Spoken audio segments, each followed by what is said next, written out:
Washington Journal continues. A roundtable discussion now on the Biden economic agenda. And for this discussion, we're joined by Akash Chougule of Americans for Prosperity, a senior economic policy advisor there. Seth Handlin as well, a senior fellow at the Center for American Progress.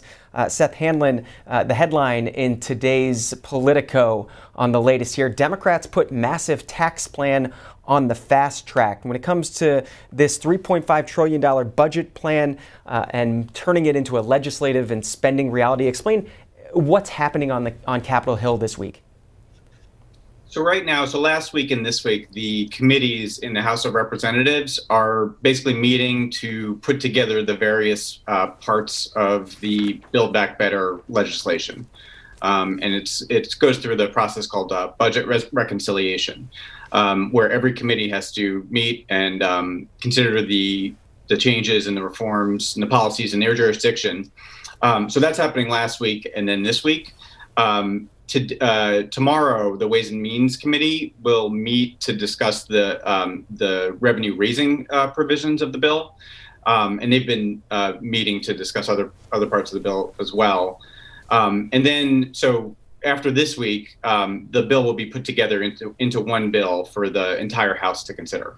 And the revenue raising provisions is what we learned a lot more about late Sunday and yesterday as well. Here's how Democrats plan to raise maybe not all the $3.5 trillion, but expected to be well over $2 trillion, according to the Congressional Budget Office, to pay for their spending proposals. Among the proposals, raise the corporate rate to 26.5% on businesses with income over $5 million. That's from the current 21%. A 39.6% tax rate on individuals making over $400,000 a year. That's up from 37%.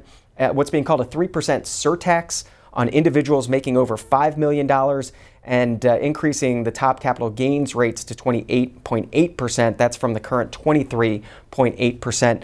Seth Handlin, let you start first on your reaction yesterday to those proposals. So I think it's a really good step forward to first of all, finance the Build Back Better bill, but also to reform our tax code, just simply to make it more fair. Like you said, it includes about $2 trillion in revenue increases, and those are from the highest income individuals and wealthy individuals and large corporations. So I think it's a large step towards basic fairness in the tax code. I think there's also some more work to do as the legislation progresses.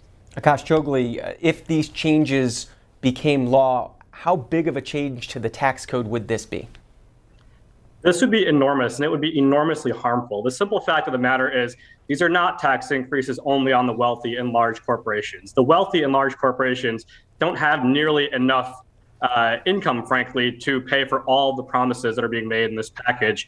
The fact of the matter is many of these nearly $3 trillion in tax increases will hit the middle class, despite President Biden's promise that he wouldn't raise taxes on folks below $400,000. And you can run through the list. There's currently on the table a tobacco tax increase, numerous versions of a carbon tax. The corporate tax hike that many claim is going to only hit large corporations is largely borne by workers in the form of lower wages, higher prices.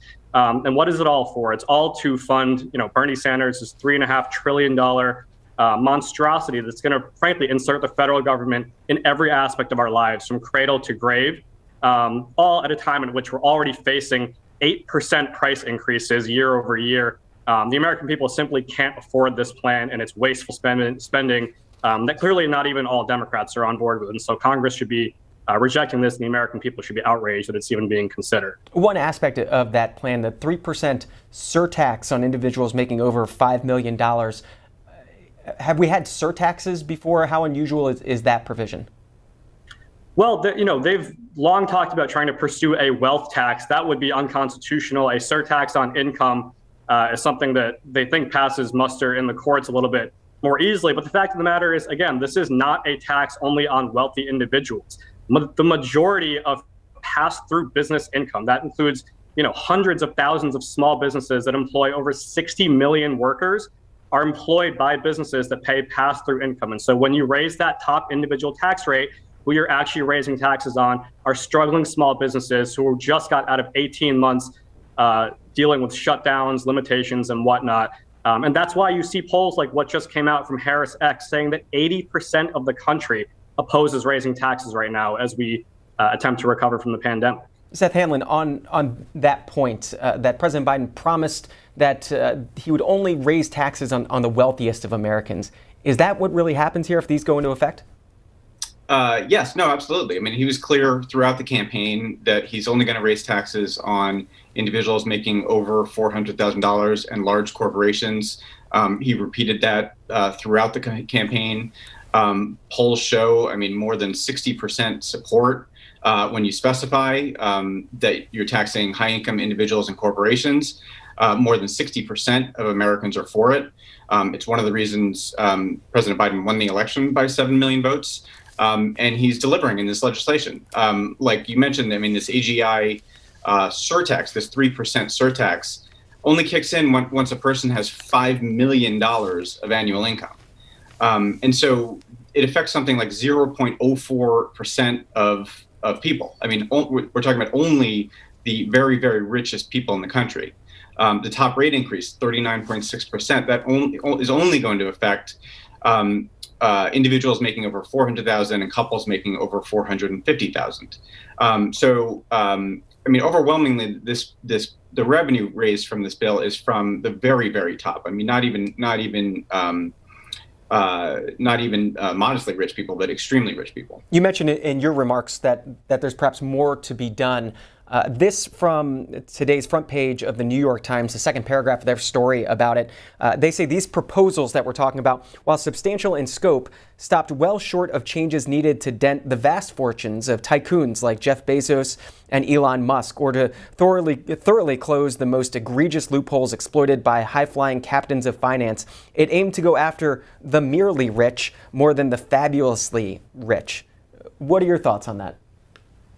I think I think it's right that Congress has more work to do. And so I think a key proposal that President Biden has made that's not included in this House committee draft is something called repealing stepped-up basis for wealthy people. And that's a technical term, but the basic idea is that billionaires like Jeff Bezos or Warren Buffett or Elon Musk can't avoid paying income taxes for their entire lives on the massive accumulation, the massive gains, in some cases, hundreds of billions of dollars. So I think that's a critical proposal, but I think it's also important to recognize that in President Biden's plan, I think it's also important to recognize that the Ways and Means Committee legislation, really does take great strides towards a more progressive tax code and taxing. I mean, we talk about hundreds of billionaires versus mere billionaires versus 50 millionaires or whatever. But, it taxes the top 1% of Americans, 1 or 2% of Americans. A conversation this morning on President Biden's economic agenda, a conversation that we'll have until 9 a.m. Eastern, so plenty of time for you to join the conversation. Here's how you can do it. Democrats, 202-748-8000 is the number to call. Republicans, 202-748-8001. Independents, 202-748-8002. Akash Chougule is our guest, Seth Hanlon as well. Akash Chougule is with the Americans for Prosperity. For viewers that don't know who that group is, explain. Yeah, Americans for Prosperity is the nation's largest free market grassroots advocacy organization. We're made up of millions of activists all across the country, hundreds of thousands of whom have taken action against this legislation. There have been 2 million letters sent to elected officials opposing this bill, 170,000 phone calls into members of Congress's offices. And so we're an organization that takes action to break down barriers that stand in the way of people realizing their American dream, just like this bill would do. I mean, we're talking a lot about taxes on the wealthy. The left-leaning Tax Policy Center says that 75% of middle-income households would see their incomes fall as a result of only the corporate tax increase in this bill. That's one provision alone that would impact 75% of middle-income households. The Federal Reserve says families making $80,000 a year could lose anywhere from $2,000 to $3,300 in lost wages because of the corporate tax increase. This is a well-established fact that many of the taxes folks claim only impact the wealthy or big business are actually borne by workers. Folks on the left and right understand that fact. And so it really is just accounting gimmicks and where numbers appear on paper that President Biden is relying on. But the fact of the matter is it's workers in the middle class who are going to bear the brunt of much of this bill. Seth Hanlon, give you a chance to respond to that. Just as you do, just remind viewers what the Center for American Progress is. Oh, sure. So we're a progressive policy organization and think tank here in Washington, D.C. We were founded in 2003, and our research covers a number of areas. I work on economic policy. So, I mean, just on the corporate tax point, I mean, I think, and President Biden has certainly been crystal clear that he's going to tax large corporations, which is overwhelmingly popular. I mean, what Akash is talking about is, if we're taxing the profits of, let's say, Exxon or Walmart, will that have a trickle-down effect on workers' wages? And I think what we've seen from the Trump tax law that was enacted in 2017 was the promises that were made about that bill, that it would create an investment boom that's going to trickle down and increase workers' wages by $4,000 to $9,000, haven't panned out at all.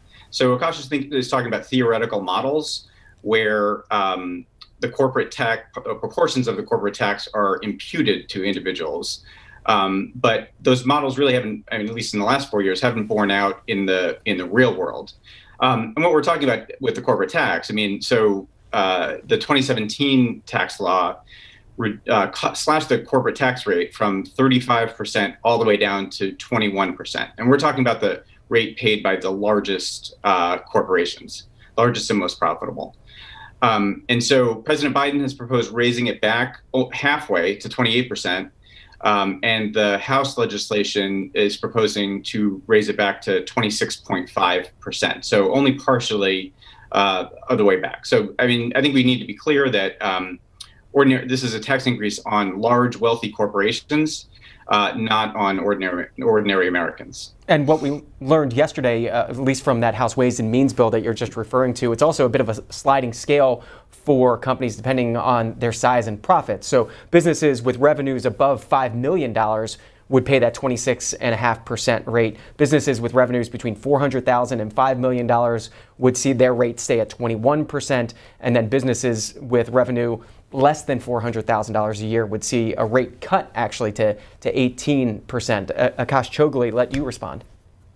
Yeah, again, going back to this point about the corporate tax, that's simply not the case that it didn't impact workers' wages. In fact, it most benefited workers at the lower rungs of the ladder. Going into 2018, 2019, the fastest wage growth was taking place in low-income industries. Lower wage workers saw gains of nearly 4.5%. So much so that it was actually a closing income inequality to an extent because gains were rising fastest for people at the bottom. And so we know what works as far as getting government out of the way and allowing people to pursue opportunity. And this is something that's not really, frankly, debated about whether the corporate tax impacts workers' wages or not. It's, folks can debate whether it impacts, they bear 20% or 60%. But the fact of the matter is the corporate tax is largely borne by workers. And as far as the corporate tax cut enacted in the Tax Cuts and Jobs Act, there were multiple ways it actually benefited workers. One was through higher wages. The other one, I'll give you an example, was lower energy costs. And that's another thing that this bill is likely going to reverse. After the Tax Cuts and Jobs Act, utility companies across all 50 states passed on $90 billion in savings to consumers. As of 2015, 25 million Americans reported foregoing food and medicine costs in order to pay energy bills. The Tax Cuts and Jobs Act helped address that by passing on corporate tax savings to energy consumers. This bill would raise energy costs potentially by triple digits for many American families. And so there's a number of changes in here that at a time when Americans can least afford it is going to make life more expensive and more difficult for them, all to fund Bernie Sanders' takeover of our lives from cradle to grave with government programs. Plenty of Americans waiting to talk to you two gentlemen. Joseph is up first out of Florida, Democrat. Joseph, go ahead. Good morning. Okay, so I am a retired teacher. I'm living on my pension and Social Security. I probably report about $80,000, $90,000 a year. I pay my whatever it is, $8,000 or $9,000 a year in taxes. I follow the laws and the rules. Now, we all know there's a lot of injustice in our system here. And I'm not an expert on this. You have two experts there, but I have a few points to make. Number one, as a great society, we should not have people in the street, homeless, including veterans, et cetera, healthcare, et cetera. We have to do something, okay? Now, this may be a good beginning, but like the Times report says this morning, the New York Times, it's a beginning, but it's not addressing all of the problem, okay? Elizabeth Warren had an idea, a 2% wealth tax. Your gentleman there is saying that's against the Constitution. I don't know about that. I'm not an expert, but I don't believe it. Anyway, listen, I read an article this morning that really upset me about the Roth IRA, how the gentleman who started PayPal, he put $2,000 into his Roth IRA, and through a gimmick, it's a gimmick, he made $260 million or something like that, and then he cashed it all in tax-free, and now he went to New Zealand to live. Stuff like that is going on. This is what upsets people. Something has to be done, gentlemen. Joseph, we'll take your point. Seth Hanlon, let you start here.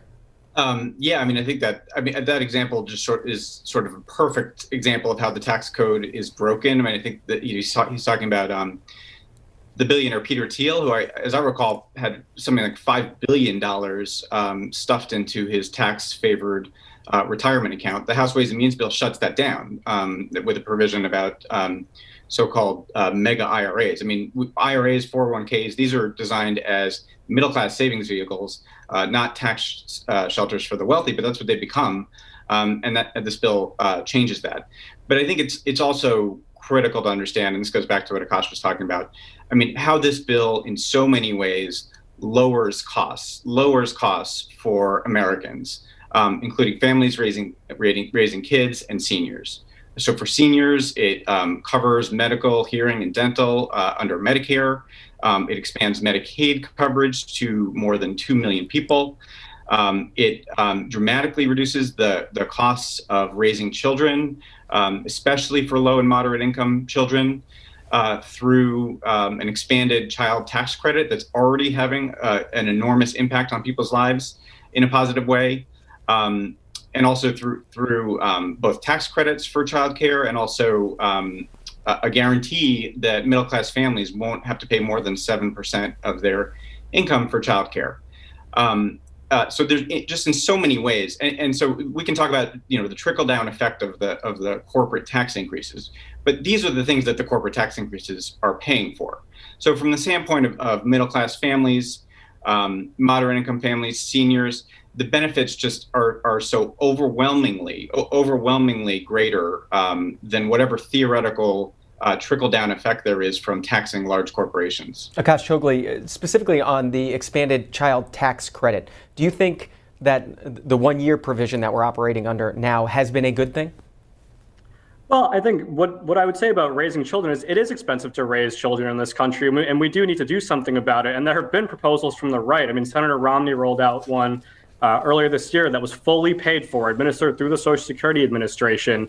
The caller made an important point about poverty, right? And folks who are struggling in the streets. Addressing poverty is not the same thing as waging class warfare against wealthy Americans. Now, class warfare is popular among many folks who approach their politics that way, but that's not a solution to poverty. What a solution to poverty is breaking down barriers that stand in people's way of achieving dignified work. The poverty rate among people that work full-time year-round in this country is 2%. We simply have a case where our welfare systems don't work, where there are too many barriers to folks getting jobs. And so I would posit that instead of adding more onto the $1 trillion we already spend on poverty, let's roll up the 80 existing programs, right? Let's get money to people in a way that actually works, in a way that they value, rather than piling more onto programs that simply aren't serving their purpose. Now, as far as actually lowering costs for families, whether it's low-income families, middle-income families, government doesn't lower costs. Government hides costs, right, by subsidizing things and pouring more money into these over-regulated systems, over-subsidized systems.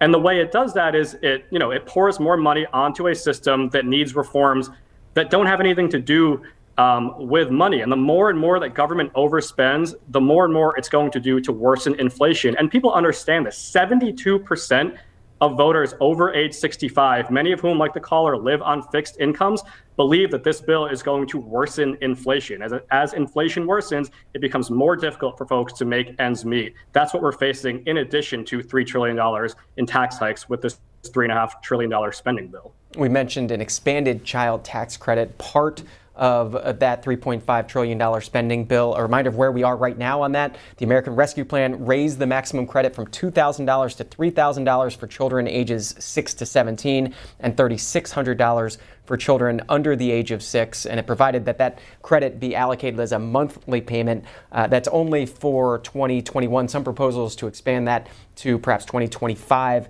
and beyond. Just one of those provisions in that larger $3.5 trillion bill that we're talking about. Jimbo is next out of Bakersfield, California, an independent. Good morning.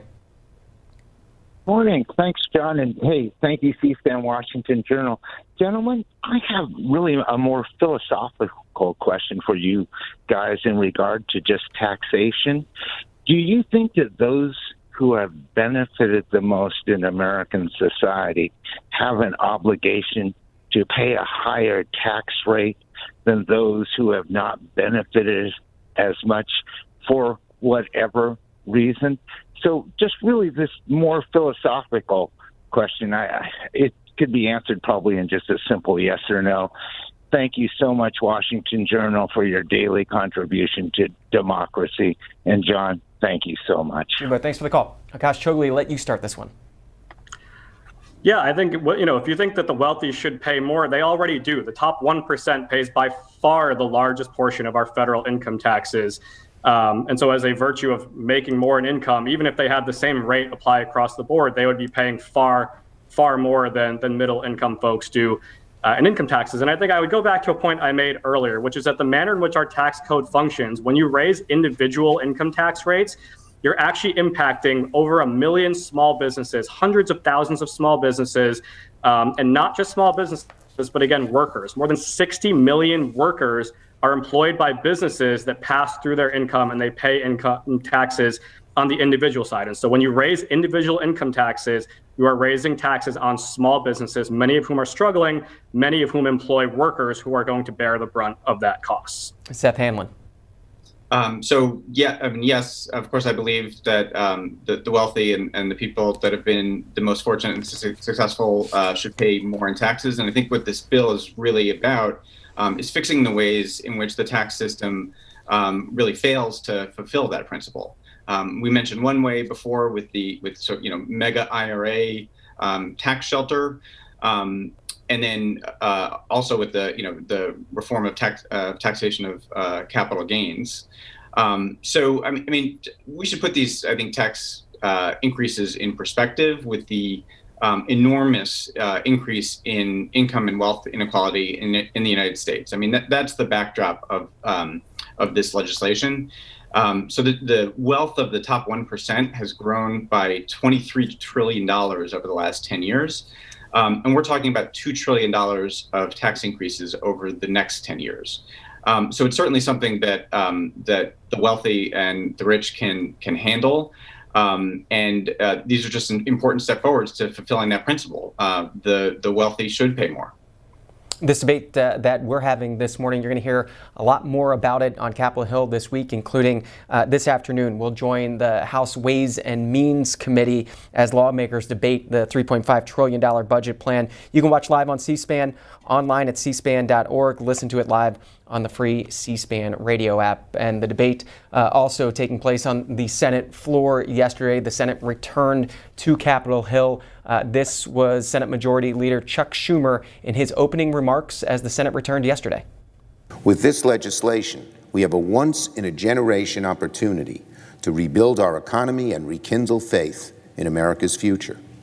It will include the largest tax cut for the middle class in a generation. It will include provisions that are both critically important and overwhelmingly popular with the American people, from strengthening child care and education to making health care more affordable for millions. And crucially, it will include unprecedented steps to fight the climate crisis and preserve our planet for the next generation.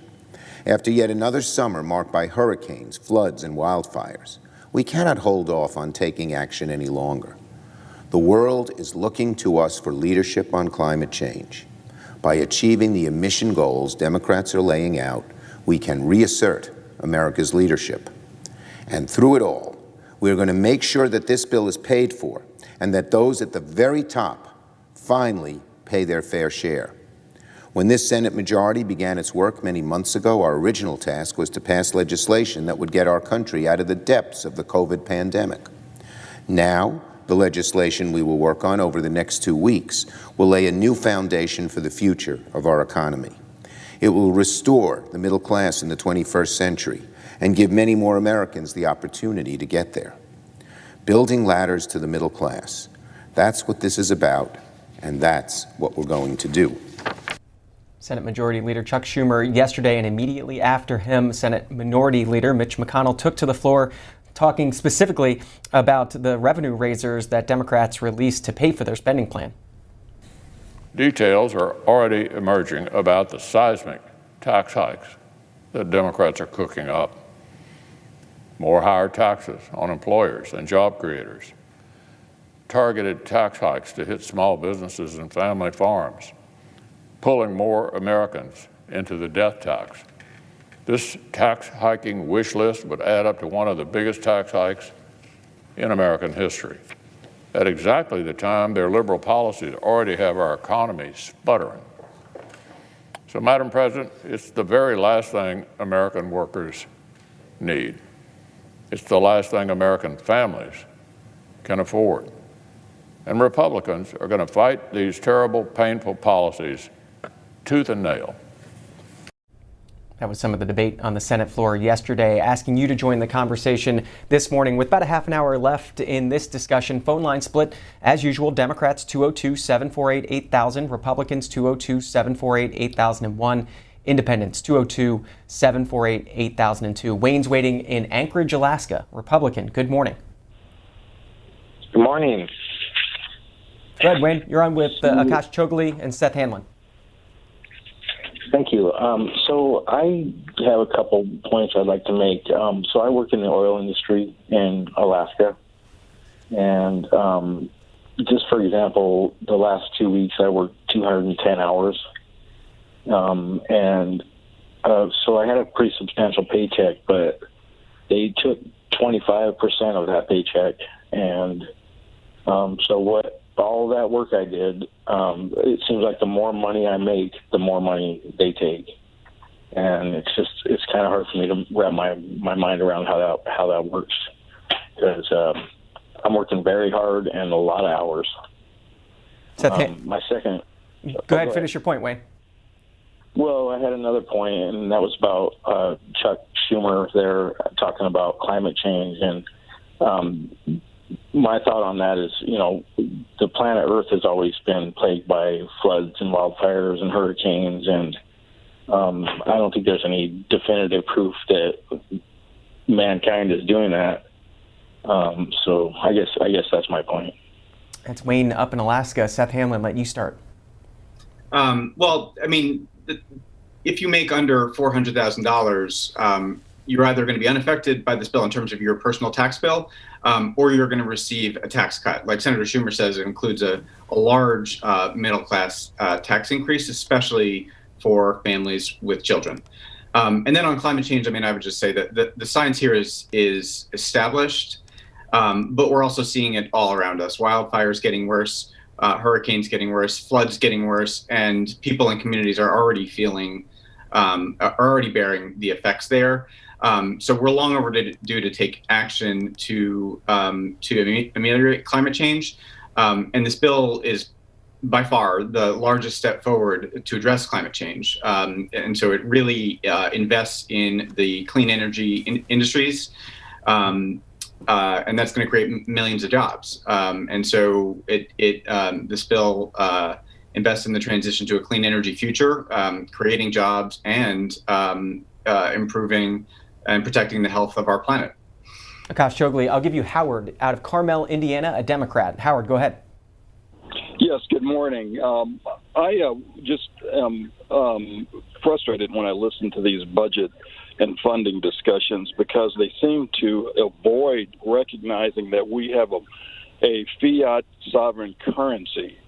And these tax pay-fors are irrational. They're not required. The federal government is the issuer of currency and can issue these forward-looking investments which enhance our productive capacity substantially in terms of the infrastructure bill, some of the human infrastructure elements that are built into it.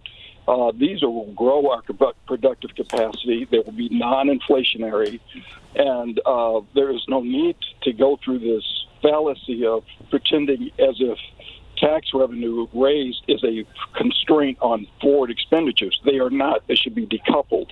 And your panelists seem to be pretty sophisticated individuals. I'm not sure why they're not addressing the planning in this way. And that's the essence of my comments. Akash Chougule. Yeah, I would just raise very, very serious concerns about the government just printing an endless amount of money to pay for an endless amount of promises. We are already in the throes of an inflation crisis, right? Prices are up 8% year over year, and the government just printing money seemingly endlessly and running up incredibly, huge deficits is not only going to potentially worsen our existing inflation crisis. It also, the point I would make is it actually risks many of the programs that people depend on, right? People want to see all kinds of investments, and we can debate whether or not it's a good thing to have government involved in every facet of your life and have, unaccountable bureaucrats making these kind of decisions. But the fact of the matter is that government programs that struggling people depend on are put at risk the more and more that they're expanded and the further and wider government becomes in our lives. We need government to be targeted, and we need it to be good at the things that it's supposed to be doing. And the more expansive and more expensive it gets, the less likely that becomes. Seth Hanlon, this is from the Rombach report on Twitter saying, I've heard President Biden say that wealthy Americans should pay their fair share of taxes. As a percent of total individual income taxes collected by the federal government each year, what should that fair share be? I'm sorry, as a percent, sorry, can you repeat that? As a percent of what? Percent of total individual income taxes collected by the federal government each year. What should that fair share be? Oh, okay. So, well, first of all, I think it's important that, the income taxes, the individual income taxes is one of the more, along with the corporate tax, one of the more progressive elements of our tax system. So when you look at the overall tax system, including, you have to look at individual income taxes. So I think that the short answer, I think that's the wrong question, just to look at individual income taxes. You have to look at all kinds of taxes, income taxes, payroll taxes, and then at the state and local level, property taxes and sales taxes.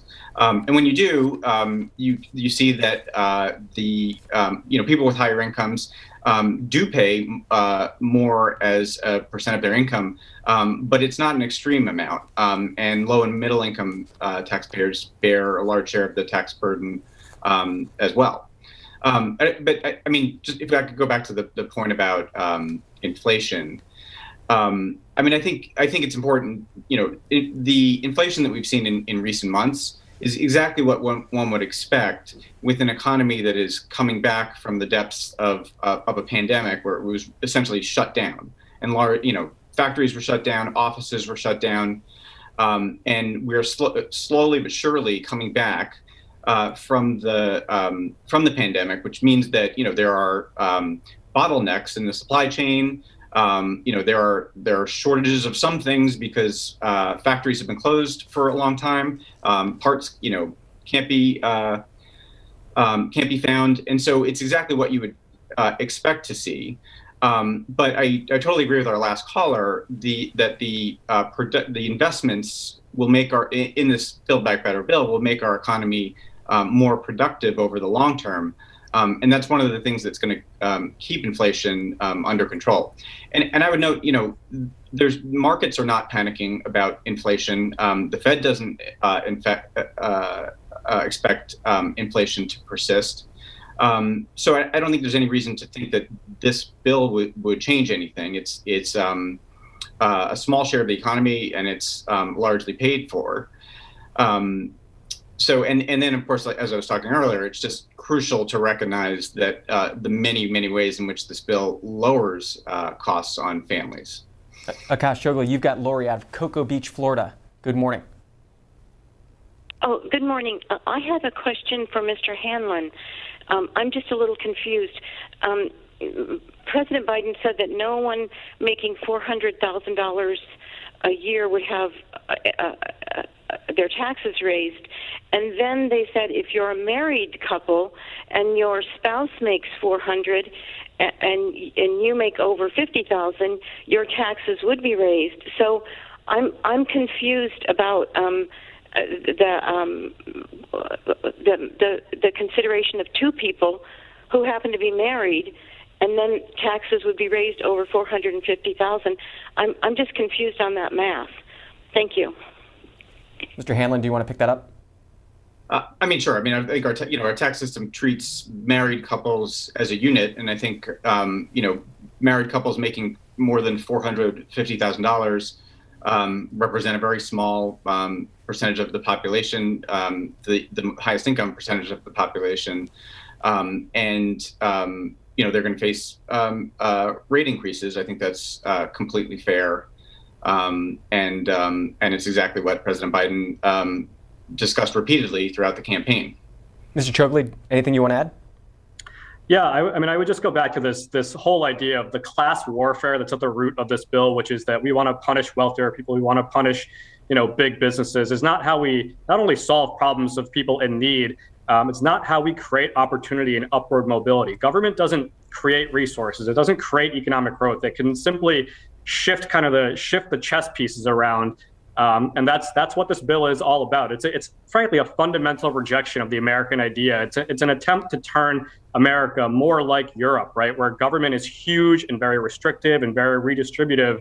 But we see the flip side of that in Europe, right? Europe is much, much poorer than the United States. It's slower growing.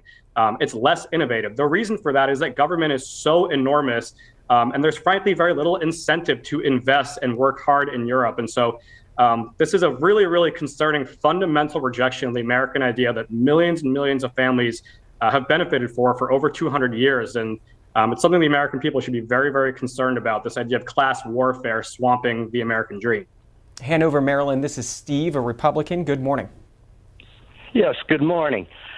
This is not quite a question, but more like a request for comments.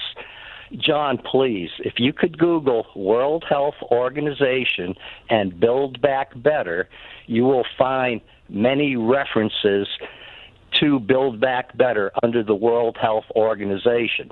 Now, President Biden, Speaker Pelosi, they all mentioned Build Back Better. My question is, it's a chicken or egg scenario. Is President Biden's Build Back Better program a response to the World Health Organization, or did World Health Organization come up with this after President Biden? I think it's the former. And I don't know if people are aware of this, but I mean, it's a global initiative.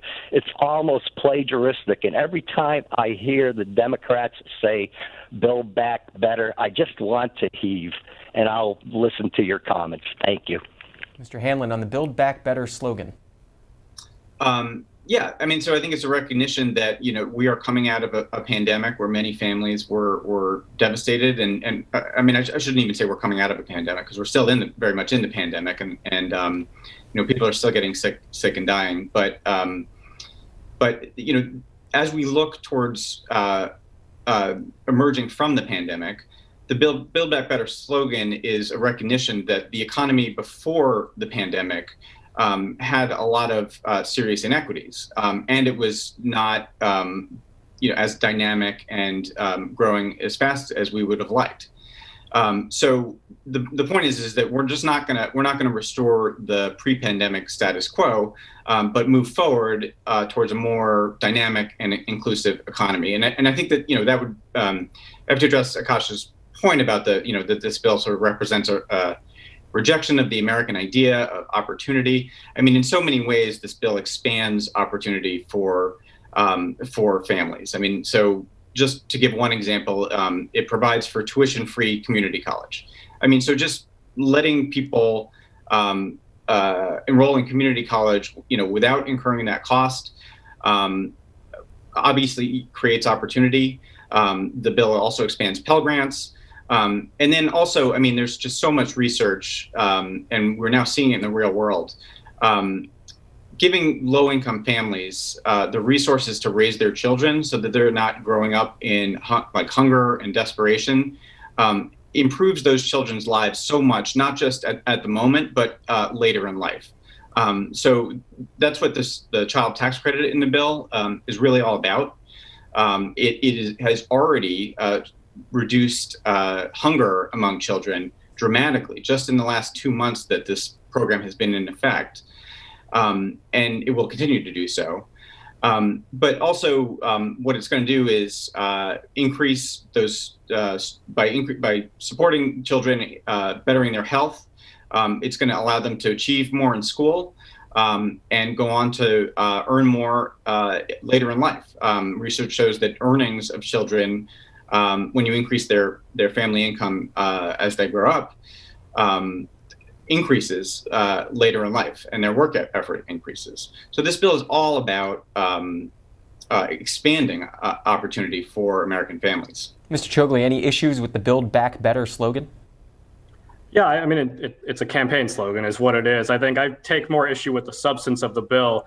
And I don't think the fundamental American idea is having the government involved in your life from cradle to grave. I mean, absolutely. I agree that pre-pandemic there were there are inequities, there are problems, there are barriers. So many of those barriers are actually created by government programs and created by bureaucracy. I mean, let's take a very simple one that disproportionately impacts low-income people is housing, right? We've seen housing prices skyrocket in the areas where it's most restricted, right? Where government does the most to inhibit growth, inhibit expansion. In places like San Francisco and in New York City, very, very progressive cities, right? And you price out low-income people, you price out the middle class. And so rather than pouring more and more money into systems that are in need of reform, we should be reforming those systems, right? I mean, education is a great example that Seth brought up. The idea of more people being able to go to college is a nice concept, but right now, less than a fifth of students complete community college in the traditional standard amount of time. We're just going to pour more and more money into that system, push more kids into degrees that don't work for them, into a system that doesn't work for them. And then when you get down to the pre-K level, right? I mean, by all means, kids need it's important that kids have a good preschool education. Unfortunately, the federal government has a horrendous record with early childhood education when you look at the gains from the Head Start program disappearing by the time they're in elementary school. And so I don't think the path to creating opportunity for kids is to have federal bureaucrats in Washington, D.C. involved in educating them when they're 3 and 4 years old. I think we should be looking at bottom-up, private sector, locally driven solutions because that's what's made our country the most innovative, most prosperous, and strongest society in the history of the world. Just about 15 minutes left in our discussion this morning about the Biden economic agenda. And as Akash Chougule alluded to earlier, so much of that agenda rests on getting 50 votes in the Senate and holding all Senate Republicans together. Over the weekend on the Sunday shows on Meet the Press, it was Democratic Senator Joe Manchin of West Virginia who expressed his concern with $3.5 trillion in new spending. This is what he had to say. You're not against this. You could support this $3.5 trillion plan. I cannot support $3.5 trillion. Okay, so that is okay. all right. Now we're getting to Brad. It is not a time issue. It really is a cost issue. We got 5.4 out right now. Okay. That's a 3.5 they want to spend. Over 8 or 10 years, depending on what. 3.5, but still, yeah, it's going to be based. It's going to be a lot more than 3.5 over 8 or 10 years because it'll continue. All those programs will never come off. They've only been scored out that far. Mm-hmm. But with that being said, that's a social reform. I'm just saying that we should be looking at everything, and we're not. And that we don't have the need to rush into this and get it done within 1 week because there's some deadline we're meeting, or someone's going to fall through the cracks. We've got child nutrition, all the things I want to make sure that children are getting taken care of, that people are basically having an opportunity to go back to work. We have 11 million jobs that we haven't filled, 8 million people still unemployed. Something's not matching up there. And with that being said, we have people talking all the time that we can't find help. Or there's a reason for that. We haven't found out. So what would this bill look like if you were writing it from scratch? Well, if I was writing it from scratch, I'd be looking at, first of all, adjusting the tax code. I've always said that. I said basically the 2017 tax code was weighted unfairly to the wealthy. We need to change that. That's why I agreed to go to reconciliation. But I'm not going to go to a situation I'm going to shoot myself in the foot and not be competitive globally. Seth Hanlon on Joe Manchin and Kristen Sinema and other Democrats who have some concerns with these bills. Yeah, so there's no doubt that that the Democrats are going to have to gain the support of Senator Manchin and Sinema. I mean, I think with regard to the 3.5 trillion number, I mean, I guess I'd say a couple things. I mean, first of all, a lot of that includes tax cuts, so it's not 3.5 trillion in spending. Second of all, 3.5 trillion in spending spread out over a decade is a pretty modest increase. I mean, it's like a low single digit. Or at least a single digit, about 5% increase. But I think at some point in this process, the senators who have expressed qualms about the top line number of 3.5 trillion should really need to start explaining where they would cut in the bill. I mean, so this isn't just about abstract numbers. This is about what the investments are in the bill. And I think, there were some comments yesterday from Senator Tester from Montana, who basically says, I'm not, the top line price tag is not the most important thing for me. The most important thing is the content and the quality of the investments. So I think the more we discuss that as this process goes forward, the better. Out to California, Kim's been waiting, an independent. Good morning. Good morning. How are you guys? I'm grateful for C-SPAN. One, I'm not a Democrat, but Manchin definitely doesn't seem like he's one either. And I heard a comment from one of your guests on talking about this is a class warfare. Yes, it is. It's a warfare now from the poor, from the people of color, from the middle class, from the working people. Those essential workers that have kept us all going during the pandemic, making $15 or less. The minimum wage hasn't been raised in over 20 years. And you're talking and whining about maybe raising the taxes on the rich. I hope so. I hope this class war continues. I hope that we overcome this oppression of capitalism that has ate at the very core of what you call America. Thank you. Mr. Chougule. Yeah, I mean, that's, again, just not who we are as a country, and really relies on this fallacy that we function in a fixed pie, right? That our economy can never grow, and the only thing we can hope is that government cuts up the pie and hands it out to people properly. But that's not what's made our country the most prosperous in the world. It's not what's lifted, literally, when I say billions of people out of poverty, is the ideas of capitalism have spread across the world to sub-Saharan Africa and India and Southeast Asia. It is those ideas of capitalism, free trade, property rights, the rule of law that has allowed people to climb the ladder of opportunity. America has been the shining example of that. And I would really, really hesitate for viewers to even consider this idea that we should move away from that and become a little bit more like Europe and become more centrally planned.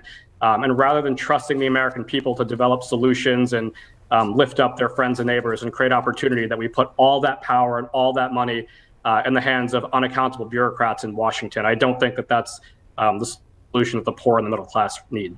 Seth Hanlon, you have Peggy out of Jacksonville, Florida, a Republican. Hey, how are y'all doing? I just had a specific question. When they talk about pass-through, if they're going to eliminate the subchapter S, where the small business owners can file and have the income pass through to their individual return, I didn't see any specifics on that. Mr. Hanlon, can you speak to that? That was my question. No, the answer is no. I mean, so the pass-through reform will stay. I mean, what the bill does is raise the rates on the highest income pass-through business owners. Mr. Chougule, as we're talking about provisions here, specific provisions, can you remind viewers what SALT deductions are? Yeah, this is a great subject. The SALT deduction stands for state and local tax deduction. So prior to the 2017 tax reform, folks could write off the entirety of their state and local tax burden from their federal tax burden. So the more you pay in state and local taxes, the more you can reduce from your federal tax burden. The 2017 tax law limited that to $10,000. Now, there's a debate right now for all this talk about class warfare and going after the rich and all this. There are many Democrats who want to restore that deduction that disproportionately benefits the wealthiest people, right? It's wealthy people in high tax states, so California, San Francisco, New York City, New Jersey, who stand to benefit the most. They pay the most in taxes. They would get the vast majority of the benefit of that deduction, and it actually costs $85 billion. So that's a significant chunk of money that this bill potentially, if many Democrats get their way, it would be an $85 billion tax cut, the vast majority of which goes to wealthy people in wealthy states, wealthy cities. And again, I think it really just is a shining example of the hypocrisy that's at play here, where on one hand, you need to win the votes of Democrats and do right by wealthy constituents in blue districts, but at the same time talk about class warfare and all these investments the government needs to make. And so that would be a space that I would be watching very, very closely if I were the viewers. Democratic Congressman Tom Suozzi feeling strongly enough about it to put out this statement yesterday after the details of this Democratic proposal through the Ways and Means Committee, the House Ways and Means Committee, came out. Tom Suozzi saying, "I've been consistent for 6 months. No SALT, no deal. I have spoken personally with the chairman, the speaker, and Senator Schumer. I am confident that a SALT fix will be part of the final package." Seth Hanlon on SALT deductions. So this is where I largely agree with what Akash says. I mean, I think that it would be unfortunate for the Democrats to fully repeal the cap on the SALT deduction, because doing so is essentially a tax cut for high income people. I mean, I do think not unreasonably, Democratic members of Congress from blue states viewed the 2017 tax law as an attack on them and their districts, and they're concerned about the effect of the SALT cap on middle class families. I think that those concerns are largely exaggerated, very often exaggerated, but it would be very easy and not so costly to entirely protect the middle class and remove any effects of the SALT cap on the middle class without repealing the whole thing. So in other words, let middle class families claim more of a SALT deduction, but don't let millionaires and billionaires, don't lift the cap for them. So, I mean, this is an example. I mean, I think, to be clear, the overall thrust of the bill in any scenario is overwhelmingly that rich people are going to receive a tax increase, and that middle class and low income people are either going to have no change or have their taxes cut. But the SALT is, the SALT cap is one issue where I hope they do not go too far in repealing that cap at the expense of making more important investments. Only took us about 55 minutes to find an area of agreement between you two gentlemen, but that feels nice. A few minutes left for caller questions. This is Michael in Silver Spring, Maryland, Democrat. Good morning. Yeah, good morning. How are you? Doing well. Go ahead. Yeah, I'm directed this really at the progress guy. I don't understand why y'all don't use history in your argument against these conservative, Reaganomics type people. We know that history shows that FDR taxed the rich at 99%. What was it? Every dollar over $2 million was taxed at 99%, so no one would profit off World War II, okay? And it went to build with unions, the infrastructure, dams, the electrical grid, interstate, suburban communities, O'Reilly, that O'Reilly's guy, Lovettstown, all that was backed by government money. That's what made America great. Steel, cars. All that was during when the tax rate was either 99% and during FDR, or brought down to Eisenhower's and JFK 76%. It was incredible prosperity, and the Michael, didn't hurt. We'll take your point, Michael. Seth Hanlon, the progress guy. We'll let you start. Yeah, I mean, I totally agree. I think we absolutely should be looking at post-war American history, where the decades, the 50s and 60s, were the decades of both the strongest growth and the most shared prosperity, where all Americans were growing together. Now, obviously, our country had problems with racism and discrimination. So we don't want to go back to those days, but we want to move forward with shared prosperity. And I think it's exactly right that that the decades of recent American history, when we had the strongest growth, we had much higher tax rates on high-income individuals and corporations. And we started with Seth Hanlon, so we'll end with Akash Chougule. Give you the final minute or two here. Yeah, I think I would just go back to, what the American people really admire about this country, right? It's the land of opportunity. It's the land of the American dream. It's the land where, the circumstances of your birth don't determine the circumstances of your life. And the reason that that's the case is because people have freedom and they don't have government making all the decisions for them. This bill would fundamentally alter that. It would insert the government into nearly every aspect of your lives. It would take away your choice. It would take away your freedoms. It would take away your opportunities.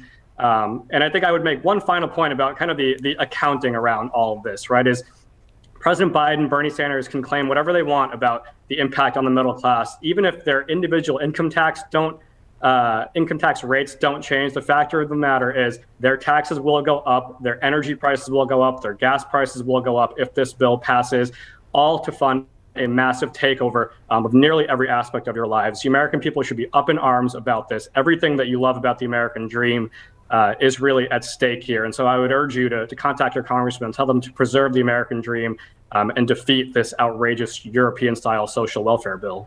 You can find Americans for Prosperity at americansforprosperity.org. Akash Chougule is a senior economic policy advisor there. Seth Hanlon, a senior fellow with the Center for American Progress, americanprogress.org. Thank you both. Appreciate the time this morning. Thank you. Thank you. Up next on the Washington Journal, we'll turn to Secretary of State Antony Blinken's testimony on Capitol Hill from yesterday. He'll be back on Capitol Hill again today. We'll be joined by John Hudson of the Washington Post, national security and diplomacy reporter there. And later, more of your calls as we look at the effort to recall California Governor Gavin Newsom.